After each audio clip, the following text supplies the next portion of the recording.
Бәріңізге сәлем. Сіздермен бірге ғажайып әлем арнасы. Бүгін біздер камераға түсіп қалған қызықты және қорқынышты жағдайларды айтатын боламыз. Бұл жағдай Австралия аумағында орын алған. Жылан адамға қарай өрмелей барады. Және де оны ит қуып келеді. Жылан адамның аяғының астынан өтіп кеткен еді. Оны байқамаған адам телефонға үңіліп отырады. Сосын ол итінің арқасында байқап, қорқып итін алып қаша жөнеледі.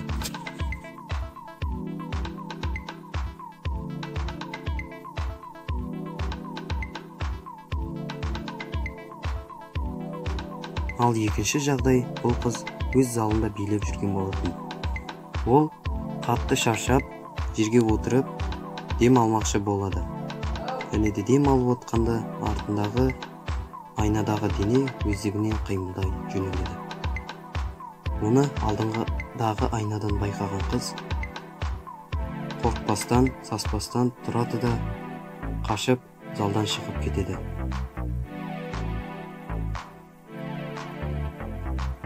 Бұл видеода студияда сөйлесіп отқан адамның кенеттен телефоны жарылып кетіп, полға қарай құлай жөнеледі. Ол осы жерде қаза тапты.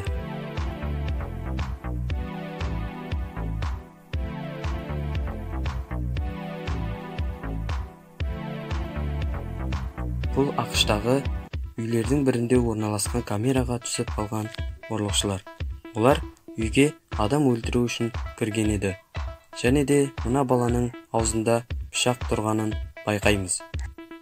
Ол кенеттен телефонды байқап қалып, оны алып өзіне қаратады. Сол кезде телефон оны бірнеше рет суретке түсіріп алады.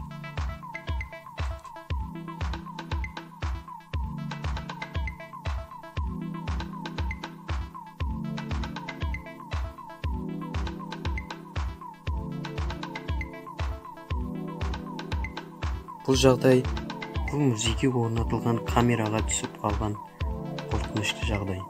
Бұл жерден бір аппақ нәрсе өтіп кеткенде болады. Анықтап қараңыз. Музей экспонаттары бұны жай ғана түтін деп түсіндіреді.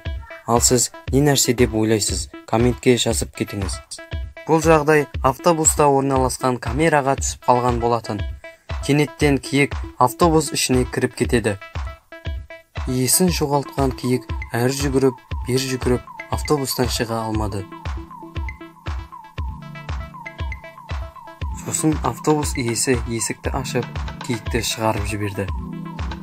Бұл автобуста жолаушылар болған жағдайда киік жолаушыларға өз зиянын тигізер еді. Жолаушылар болмағаны өте жақсы болды.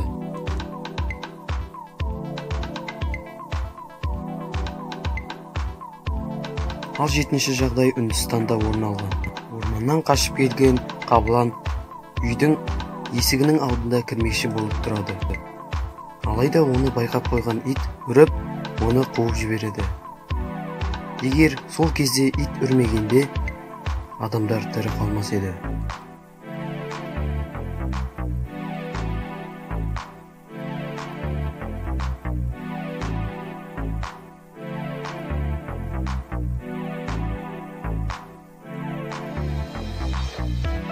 Осымен біздің видео аяқталды достар. Видео ұнаса лайк басып, арнаға жазылып, колокольчикті шертіп кетіңіздер. Давайте сау болыңыздар.